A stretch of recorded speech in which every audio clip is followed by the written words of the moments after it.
happening? Yeah, in Munich. We're going to talk about Odyssey. First of all, cheers, Jici. Cheers, man. Cheers.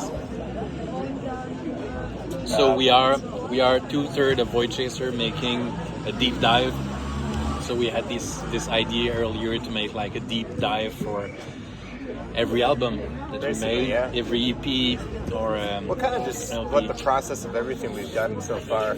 Yeah. Give you a bit of a glimpse on the madness and that. The madness. Sometimes it's not all rose-painted glasses. There's some ups and downs. I'm a fucking drama queen. Sometimes. Probably a healthy amount. Yeah. Aren't we all at some point? A healthy amount of drama queen. He just takes my shit. So and he doesn't react. So then I don't react back. And I'm just like, oh, okay. I guess I overreact. I'm a therapist, so it's kind of. Here's an actual life hack outside. If you want free therapy, just get one in your band. Get a therapist for your band. Yeah, exactly. Yeah. So Odyssey, that was an interesting thing for us because this was you had just joined the band. Yeah. Voidchaser was around. I'm going to let you go. I'm going to give you a briefing. Voidchaser was around for a year at the point of release, so a couple months prior to that, our old bass player had to leave Canada, so we went looking for a bass player, and then GC stumbled upon my very graciously worded Facebook post. Yeah, absolutely. No, I was charmed by your Facebook post. You were looking for a bass player for your metal band, and I saw that, and I was like, okay, I play bass. I really want to play metal again, so I contacted Chad. He sent me a Google Drive of all the songs, and I was like, okay, yeah, he seems organized. That's a green flag for me. And we started talking, and then I think the week after that, this was in September, October 2023. And a few days after that, we started jamming with the other bandmates at that time.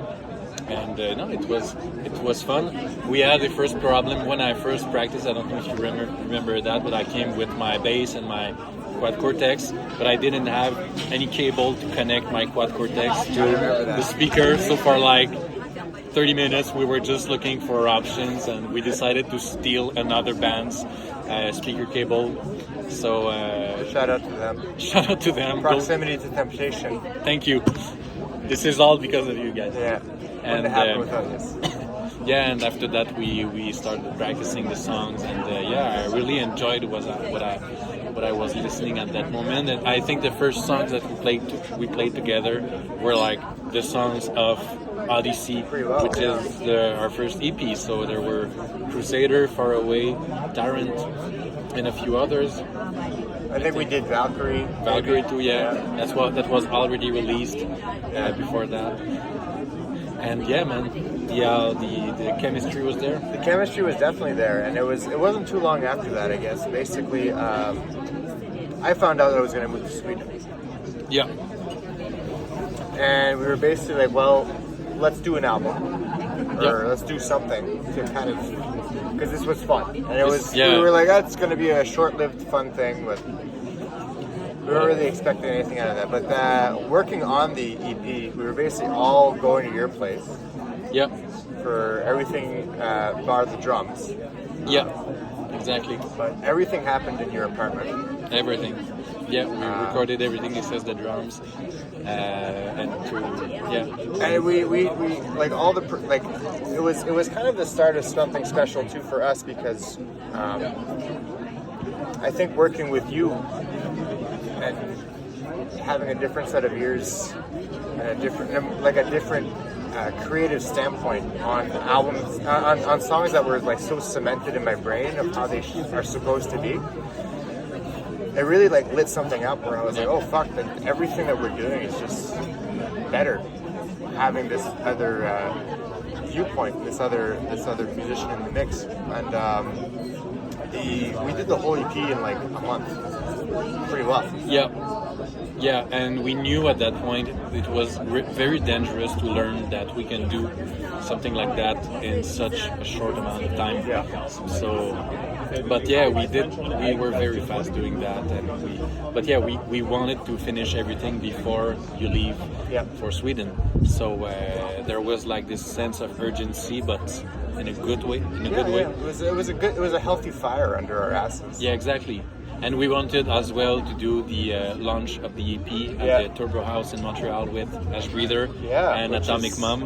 Yeah. So, and it all happened. Which was kind of, in many ways, the start of Colin being around our sphere a lot more. Absolutely, yeah, Colin. He was playing, he's still in his old band, his old other band, Ash Breather. And we started hanging with him after that. Yeah. Almost every show that we did. Yeah. All right. Let me just check a few things. Oh, we'll let it out. It's all right. So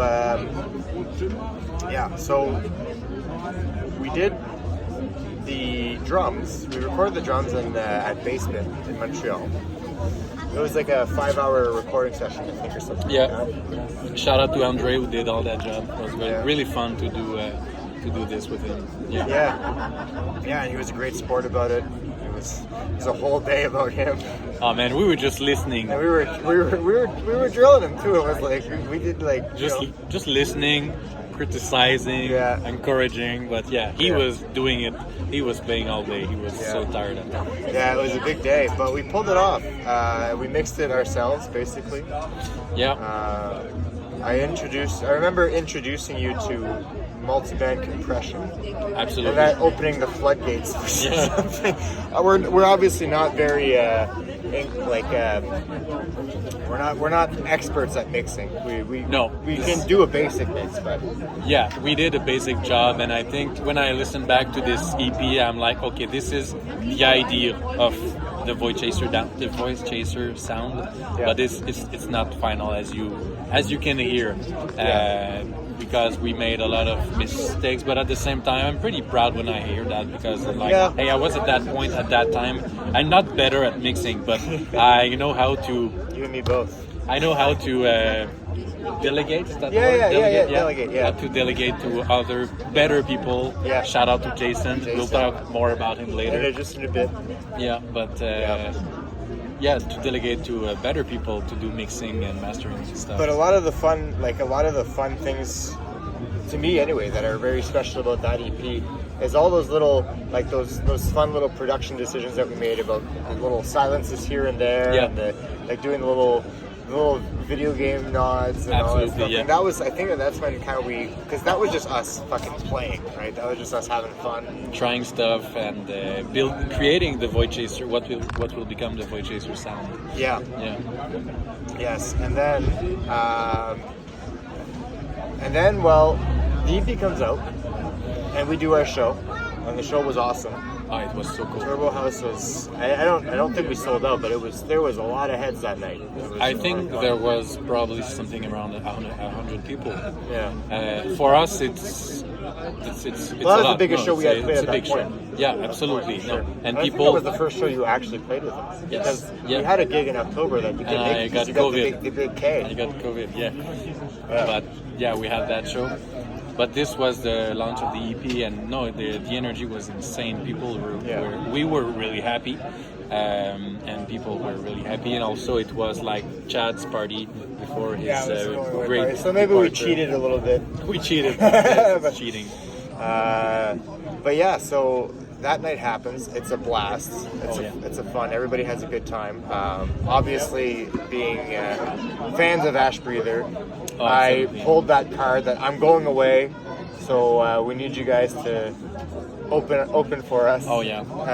Surly, like 100% just because I wanted to see them live before I left. But for me it was the first time to hear Ash Breather live, and I was like, who are these guys? Who are these people? They're so talented. I thought they were all professional musicians at some point. Yeah. And they are at that level for me. So it was really a privilege to be to have them as openers. So and it's not. We're not. I mean, I'm not just saying that, and I'm sure you feel the same way. We're not just saying that because we stole the drummer. Like we stole the drummer. Genuinely speaking, we share. Ash Breather is one of my favorite bands that I've ever listened to, and to be able to have their drummer in my band as well is fucking insane. I'm talking about Colin like he's not a real person. No, and not only that Colin's actually our friend is also fucking cool. Yeah. So anyway, EP comes out, show happens, everything's a blast. And then I forget what the order of things were in terms of when the conversation happens, but either a little bit before I was moving or right after I had moved, enter Jason, who I think Andre sent him what we were doing.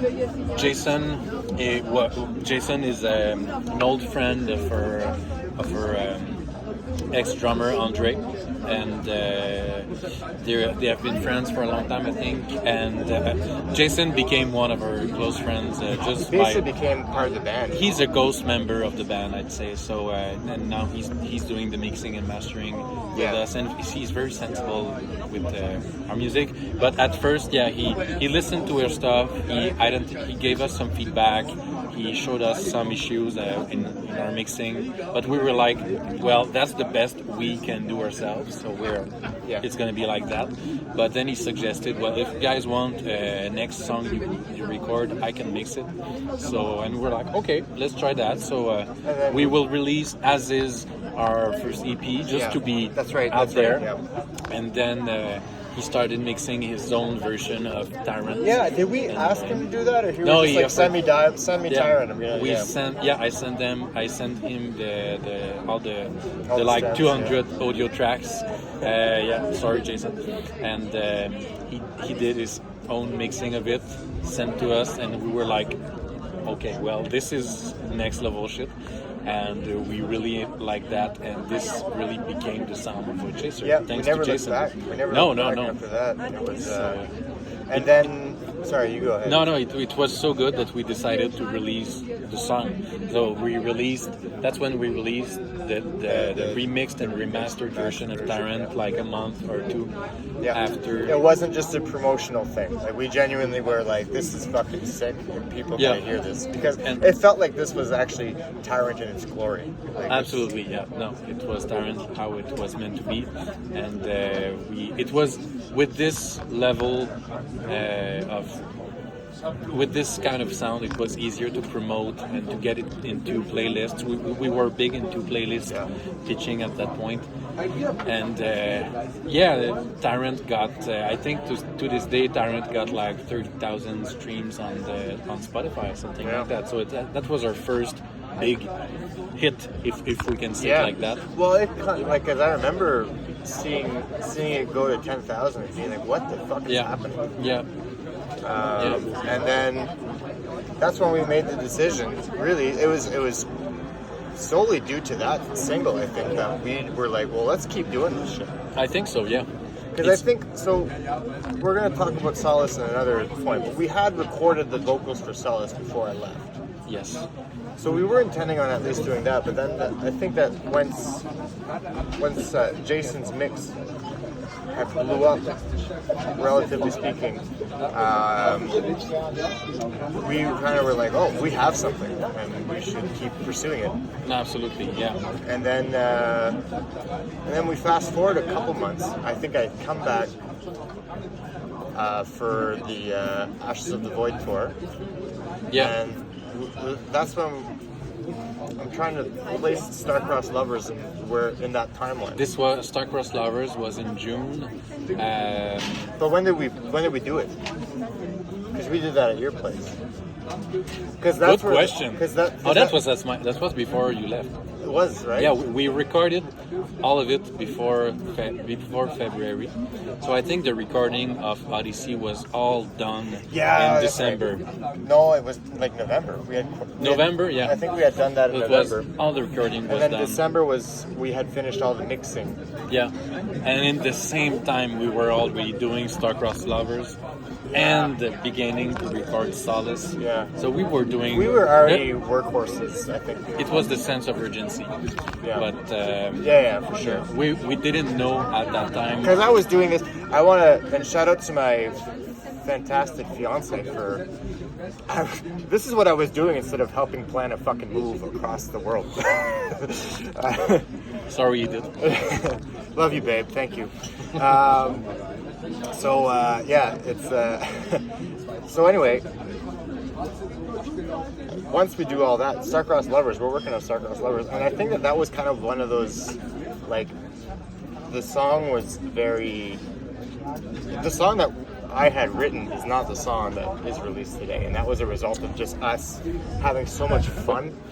Yeah, having fun, producing, deconstructing, is that a word? Yeah, just really ripping it apart, destroying the song. Together. And, exactly. And, I think that, like, I want to say that the song, a big part of the song, like that whole porny bit. Yeah, you know what I'm talking about. Yeah, exactly. That whole part, I think I was doing. We were trying to do back vocals, and when I did something or whatever, one of us was like, "That sounds like the Bee Gees." Yeah, exactly. That sounds like the Bee Gees. This is sexy. Wait a minute, we should do something. And then we just ripped apart that whole section. And I took the guitar and I did some sexy things with it, and we were like, okay, this is something. Yeah, and then that influenced us to have the prior part of that weird proggy, like super off-time sounding section before the first chorus. Yeah. I think that informed us to do that because we were like, let's just make a mess out of this song. Yeah. And then that very quiet, ballady kind of Opeth style. Yeah, absolutely. Breakdown happened.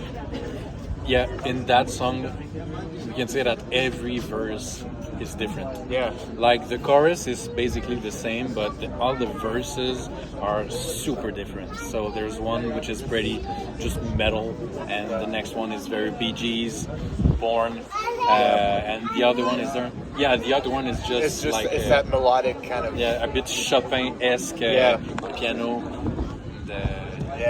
Yeah, this was. And we were having a lot of fun, and then send that to Jason, and Jason laughing the whole time. Yeah, I think what's amazing about Jason is that Jason's just like, he's learned to just not have any expectations of what we're gonna send him. Yeah, he's just like, I'm gonna like it and just fucking whatever. And we'll send him sessions of, like you said, like upwards of 200 tracks. Yeah, we are not minimalistics when we produce music. We have like hundreds of tracks, and I always write a paragraph to Jason about how sorry I am to be this way, and but he gets it. He's good. So Star-Crossed Lovers was very fun to make together, and then we go on tour, and then we have all this amazing footage for a music video. Yeah.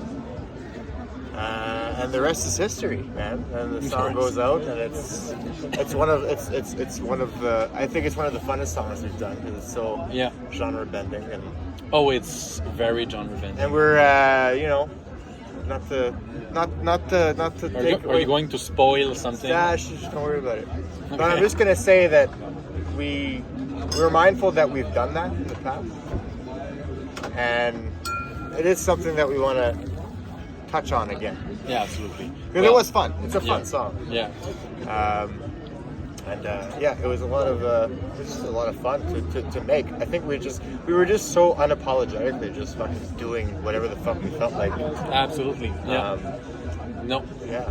And then at that point too, I think we again produced everything pretty well in your apartment. Bar the drums, which the drums we for Star-Crossed Lovers we did the drums. We started doing the drums. It's what is With it? It's the on. E-kit.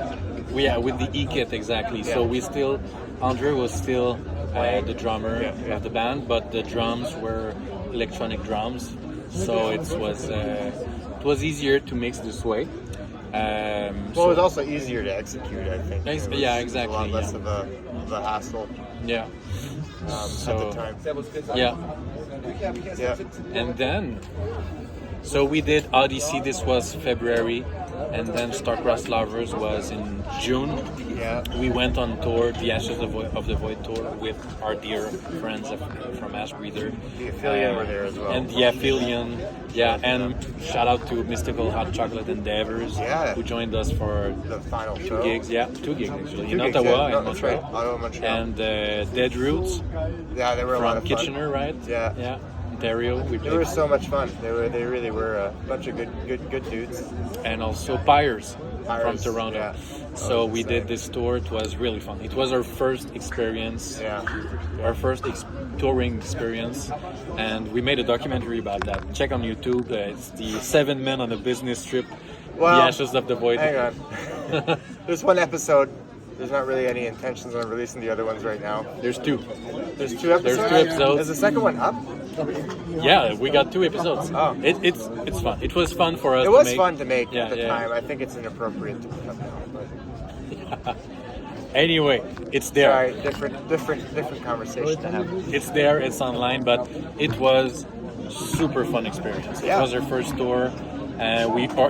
We produced it, we organized it, and we played it, and we learned a lot from our mistakes. Yep. And but it was really fun.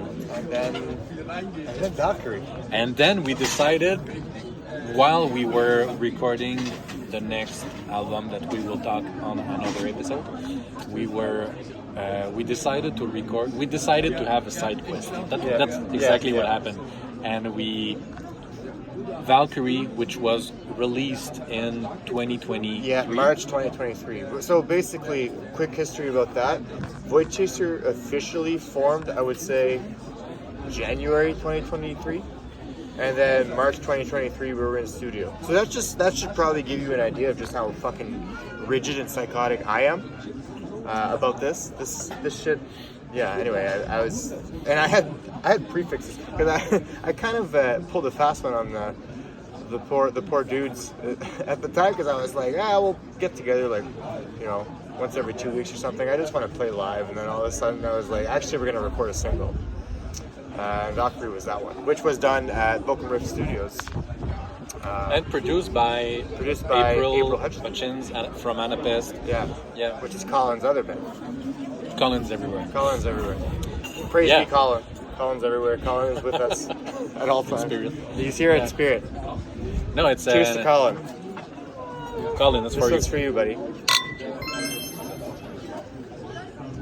Yeah. No, it was. I was not there, but I listened to it before I joined, and it's a cool single. It gives a lot of the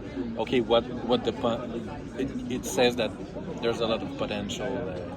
I like to think so, because I mean that's what I used to sell the band to get you in. So I mean, it fucking worked for something. And the artwork, that's the thing that got my attention first. So Sam Harwood from Australia, he did the artwork for Valkyrie, and when I saw that, I was like, okay, shit, this is really talented. This is really cool illustration. Sam was a recommendation from the previous bass player that was there for our review, Cam McDonald. He's a great bass player, good dude. Shout out to Cam. Couldn't have done it without you. But he was just like, I have this buddy. Or he did it in his Australian accent, which I'm not going to do. Yeah, I can do it a little bit. Yeah, you can. So I got this guy, right? Anyway. So anyway, he recommended Sam. We didn't work with Sam on Odyssey. And I think we tried to, but we didn't have, it was a bad time for him because he had a lot of things, and because we had such a short deadline, that we just kind of went with somebody else. But back to Sam now. Sam's doing everything for us. Anyway, sidetrack. So we were re-record Valkyrie. Yeah, we decided. I think that was the first time That was the first time we actually produced something by distance. Yeah. No, you're right. Yeah. I think Valkyrie was first released in June or July. It was like 2 months or 1 month after Starcross Lovers. Yeah. So the 1 year anniversary of Valkyrie was approaching, and I got the intrusive thought, like always. Maybe we could do a reissue of this song because it's a really cool song. Are you saying we're going to reissue other songs? That's a different story. Maybe.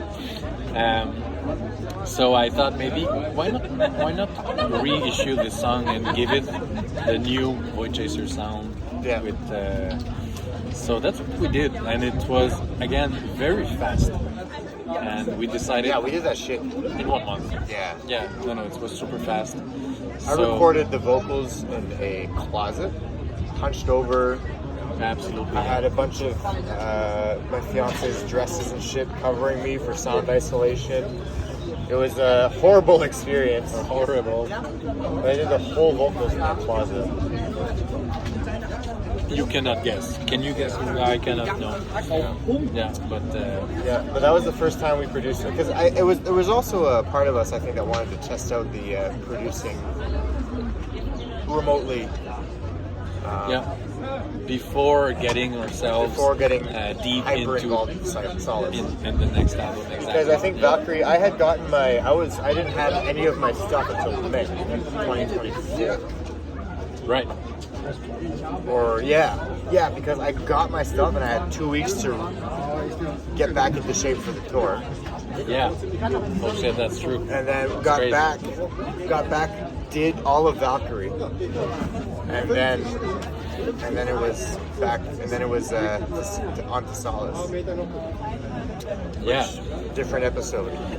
Different episode again. Yeah. But then, so maybe you can explain because I forget. Why do we have a Minecraft version of Valkyrie? Intrusive thoughts. They are the secret to success. No, but that's the therapist talking. Yeah, they are. But well, it's a bit like that. Honestly, we were just thinking. We have never not pursued a dumb idea. I think it's true. That's true. But we were thinking. Well, this is all because of Bacon's Bits, Matt Bacon and Bacon's Bits. Matt. Yeah, Matt, the king. The fact that there is this video being made, shout out to Matt. It's because of him for this. Yeah, but yeah, it makes us think.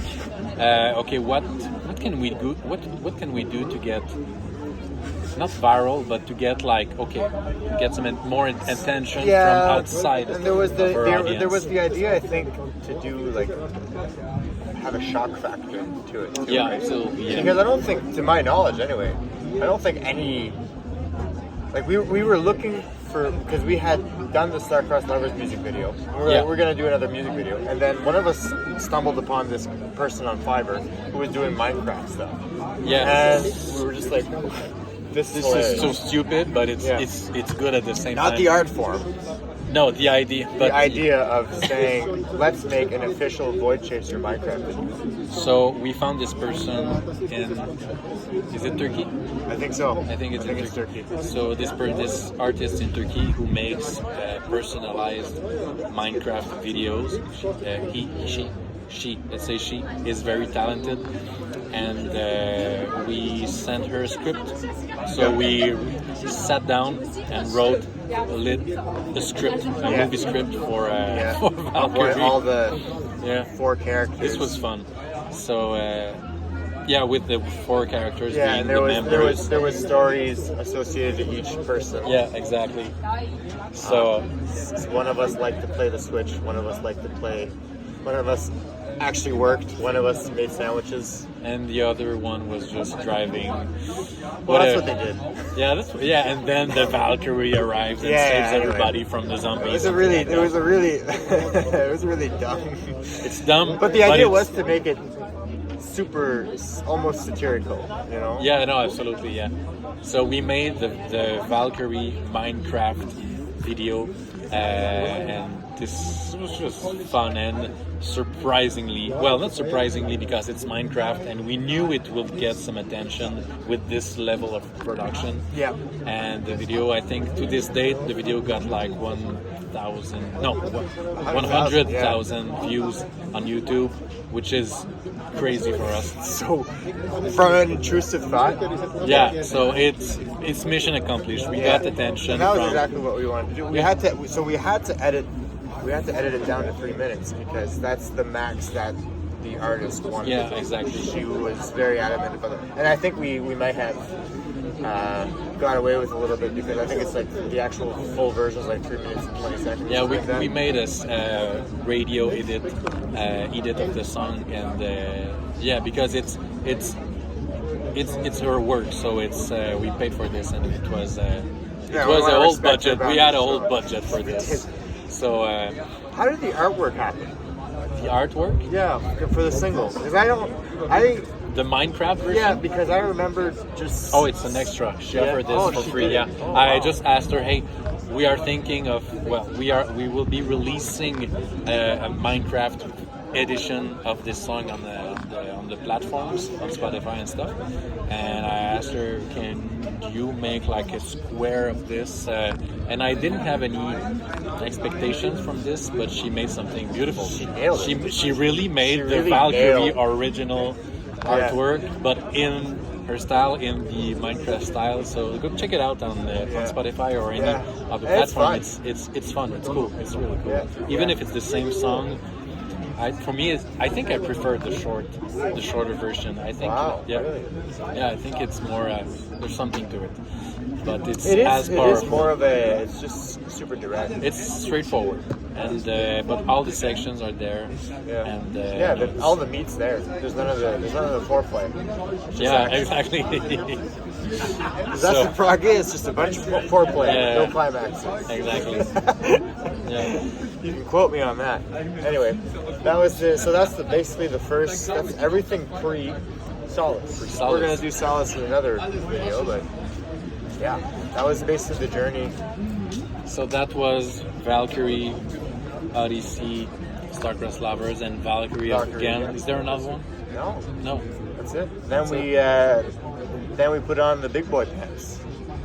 Yeah, Solace was something else. And if you want to hear about it, go check out the other episode, the next episode of the Deep Dive Series. So check it out. We're gonna make another one later today, I guess. I don't know. We'll see. We're in Munich. Enjoying beer. Beer. This one is for you. Yeah. Cheers. For you too. Cheers. Cheers to you. Cheers to you. Cheers to Colin. Talk soon, guys. Cheers. Silence, you the burn, all returns to free.